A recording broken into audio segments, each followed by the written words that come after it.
Hello. Hi, Najla. Good morning. Hi, good morning, Nora. أهلين. Hi. I haven't talked to you in a couple days, and each day is like a lifetime. Today is Wednesday, July 23rd. When did we start this? July 8th? I think so. Uh, It's so the tell me past day. how are you and what's going Yeah. on? Well, the past 2 days, it was my fault. I couldn't speak to you, as many told you. It was.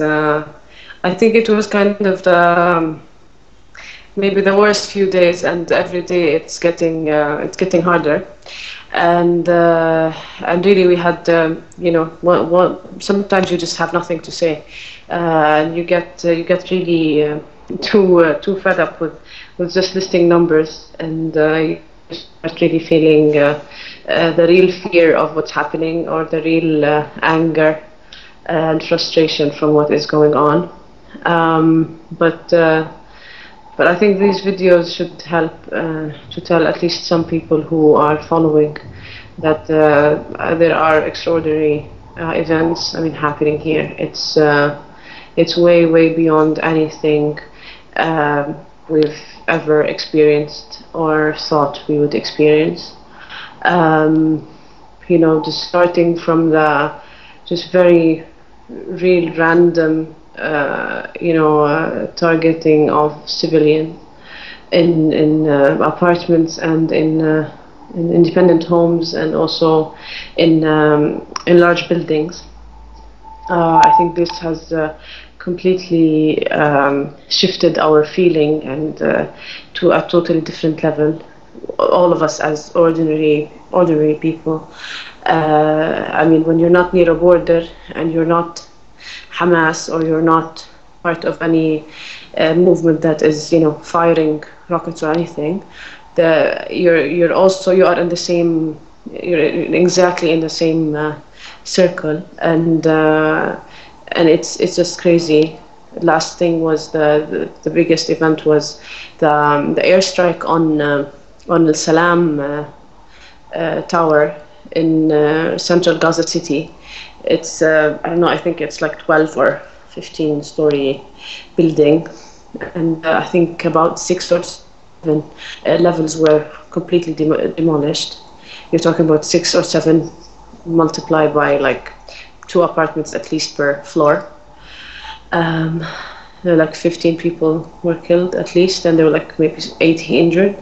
I don't remember the last figure, but That was yesterday, Najla.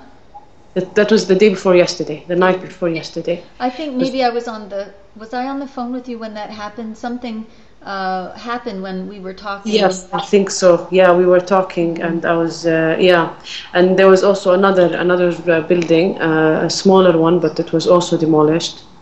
And I mean, a colleague of mine yesterday was shocked to know that his uncle's house in the middle of Jabalia, they were sleeping. It's a family that was asleep, 8 in the morning. They get an airstrike simply on their home.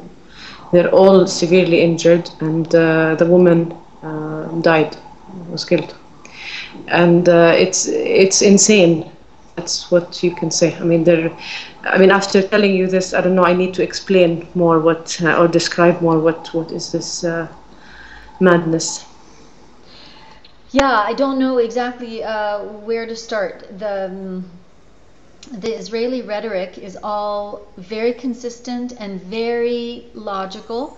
They're saying that they have to get rid of Hamas to protect themselves, and that these airstrikes are on Hamas targets, and Hamas is hiding near or around civilians.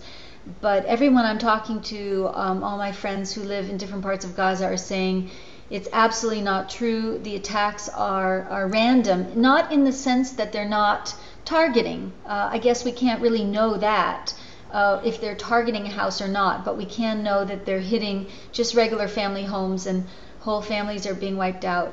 I don't remember how many days ago it was, because I'm so exhausted, that our mutual friend, you and me, lost her Exactly. all of her in-laws Yeah.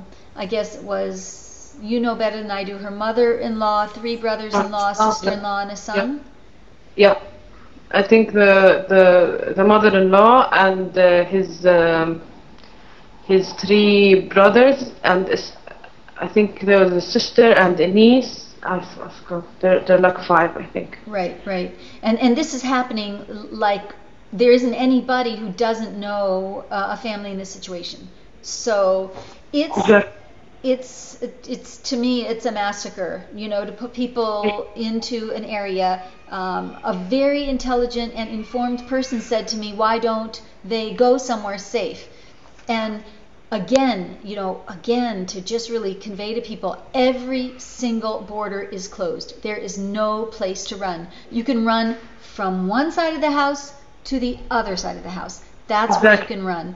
And actually, I was on Facebook yesterday with a friend of mine, and there was a very large bomb somewhere very close to him, and he wrote me something amusing about, look at me, how funny I am. I'm running from the west side of the room to the east side of the room as if I can save my life, and he was laughing about it. And you're frequently smiling and laughing and making jokes, which is so impressive to me, and yet, you know, 5 minutes later, you know, we can't even talk. It's so horrible and overwhelming.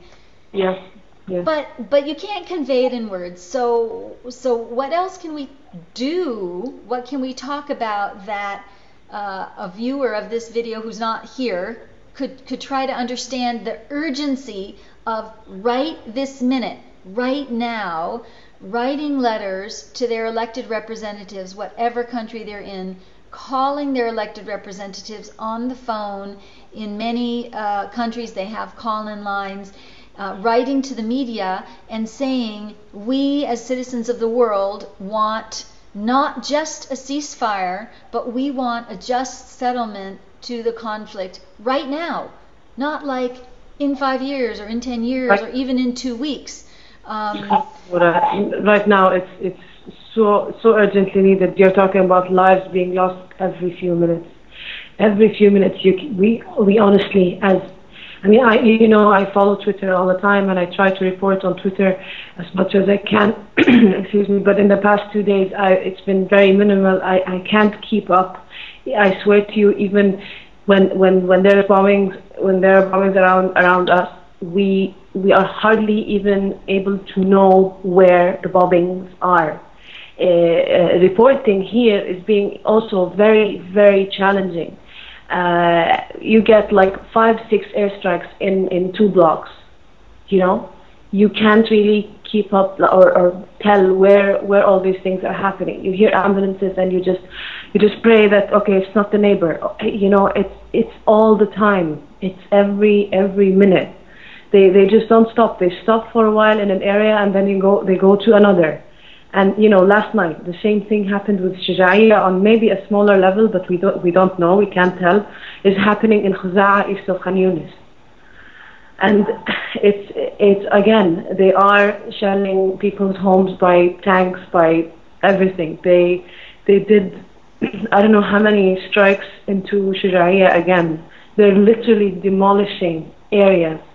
Even even if the borders are open, I mean, would you expect people to simply run away from their homes, just accepting the fact that Israel wants us to leave? We don't want to leave. This is our home. We've already did mistakes earlier. And I think people are, honestly, genuinely, I'm telling you, are willing to die, but not leave. And this is not just, I'm not just saying that. It's true, and I'm hearing this from people who have lost family members and loved ones, not from people maybe like me who can afford to say that, who, you know, are not yet affected. Again, the urgency of the situation is so great that, I mean, for the first time, I honestly feel that I'm being prepared every hour for an airstrike to hit my house. I'm not exaggerating, and I just want to be prepared to die. And all I'm concerned about is that if this would happen, I hope it's at least in one piece, not in pieces, and not to be burnt, like the pictures I'm seeing, so that those who see me won't suffer at least. It is so massive this time. It is so, I don't know, people who care are following, but even those who care are able to see a bit. Those who don't care or have already the prejudgment of the situation or the Israeli story, I mean, forget it. How are they going to know? I don't know. I mean, I know everybody like you is really helping so much by trying to spread the word and just simply tell the facts that are on the ground. I don't know, something must change. Something must happen. It can't stay like this. I know one day this will happen. I hope it doesn't take forever until we're all, I don't know, disappear. Yeah. I don't know what to say. I had to. I'm not in Gaza. I'm in a very safe place. That's not to say that there aren't lots of demonstrations and lots of shooting and lots of violence and lots of things happening all around. It's a very unsettling, uncertain time, but it's not all negative. There have been really bad things going on for so many years, actually for decades, for generations, that a change, even if it involves some pain, also brings some hope with it. And not very easy for people that I know, for example, in the United States, to understand that, because stability is such a value. People want stability, but stability when you're oppressed is really not such a great thing to aspire to. You don't want stability, you want change. And change doesn't come in an organized way, it comes in a disorganized way. If people knew how to put nonviolent pressure to get an immediate, let's say, justice, peace with justice, they would have done it. The opposition is so strong that you push here and you push there and you push here, and you never know what might work and when it might work and how it might work. And therefore, when things kind of sizzle and then start to bubble and then perhaps start to explode, there is a feeling of hope that goes along with that. Like, maybe finally something will change. Maybe finally people in the world, people in governments, the Palestinian diaspora, American Jews, the Israeli peace movement, the world peace movement, people of conscience, maybe somebody will say, enough, this is not the world we want to live in. But I don't know how to get there, so I'm pretty frustrated, very frustrated, and there have been days when you didn't want to talk to me, and I didn't want to talk to you either. I didn't want to know how things are, and I wish that I could escape, but I can't either, because you're in my head and you're in my heart, and not only you, but so many friends of mine in Gaza who I, like you said, who knows if they're going to be alive 5 minutes from now. I don't know what to do. I'm feeling overwhelmed and very tired. Even I just drove my daughter to her friend's house because her friend, because the girls are going to college and they want to say goodbye. A month ago, this was the most important thing happening in our lives, and now it feels. I feel guilty. I feel guilty leaving the computer, leaving the telephone, leaving my writing to drive her to say goodbye to a friend, because the whole world has changed, the priorities have changed, and some things aren't important anymore, or as much. I know. I don't know what to say, Nora. I don't know what to say either. If you told me, Nora, do this, I would do it now, but you don't know what to do and I don't know what to do. And we're saying to the people through the video, look we're friends. We've been talking on video and sharing it with the public since April. You are a wonderful, smart, gorgeous, energetic, spiritual human being that deserves to live on the earth, and we need to have you here, and you're in imminent danger, and we don't know what to do. No, to be very practical now, and maybe you'll laugh, but I kind of know what to do. in terms of keeping myself sane as much as possible. So I try to sleep when I can. I prepared a little bag with all the important things in case we get bombed. I prepared scenarios if they hit from this area, what we will do if we hit from the other area, what we're gonna do. So, you get really sometimes very practical about it. But, sometimes the hours during the night, things totally change. When you only hear the F-16s going like about to hit the building, how low it is, and all the bombings around you and in a distance. It's I think the whole feeling and the thinking just changed. I mean, you can't stay the same as maybe during the day. There's something about the night, in nights of war, that just changes the feeling and the experience. You just want to wake up in one piece. Again, I told you I'm much better than many others. I know so many who had to leave their homes. I just called a friend of my sister who had to change 6 places in 5 days, I think, because she goes to a shelter and then it's too much for her. They couldn't take their clothes, they couldn't take anything from home. They just left. She and her family, and now she's at a relative's house, and she's telling me, I don't know if I can stay much longer, because I don't know if they can tolerate this. They're already burdened. Samsi, I wish I can have access to some money that I have, because the banks are not open since the 3rd week now. They don't open. I mean, people who have money, they can't access their money. Even ATM machines, they're locked because of the previous crisis, that we had. So it's so complicated. And I think it's really important if anyone is watching this, because I can see, look, you have a beautiful home, and there's no loud noises, and you look like you've showered in the last recent time.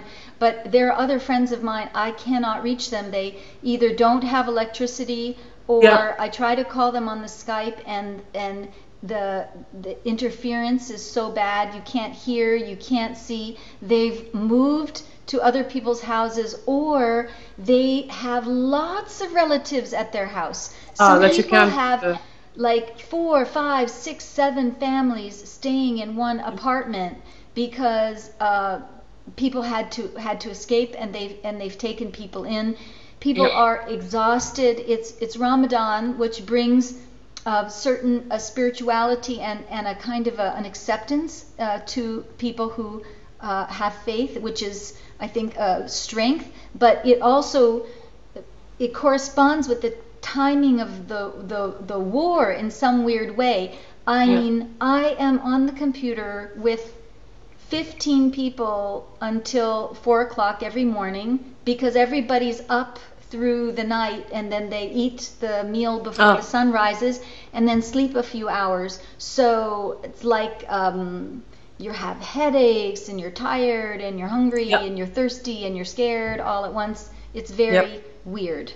And by the way, the level of attacks, the level of Israeli activity increases so much at the hour of iftar, and so much at the hour of suhoor. It's I swear it must be intentional. Don't tell me it's not just a coincidence. We know, like an hour before iftar, you start to hear them increasing. I mean, they don't leave the sky now; they're around, but it increases so much during iftar and suhoor. Yeah. I love you very much.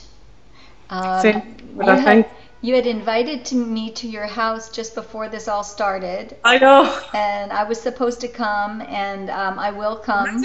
If you're locked here, oh my God. Well, I didn't even think of that. I was just thinking how I didn't get to see you, and I still want to see you, but it will all be different now, because the whole world is different every time something like this happens, and it happens not just in Palestine, and that's what makes it all so heavy.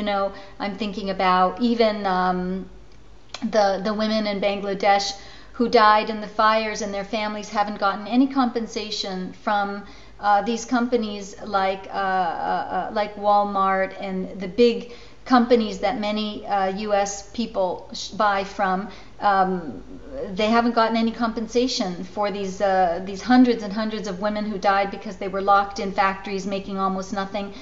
And then on and on and on and on. You can't find a place where there isn't some kind of. These are the dark ages. These are the dark ages. Yeah, I think so too.